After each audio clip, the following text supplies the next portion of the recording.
আমারে পাইয়া সরল করলি রে কেন এমন, আঘাত দিলি কলিজার ভিতরে।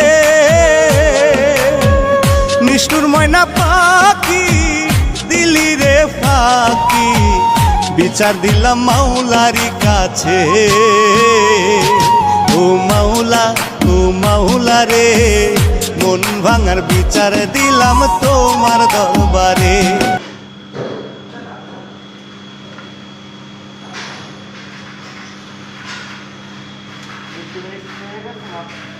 হুম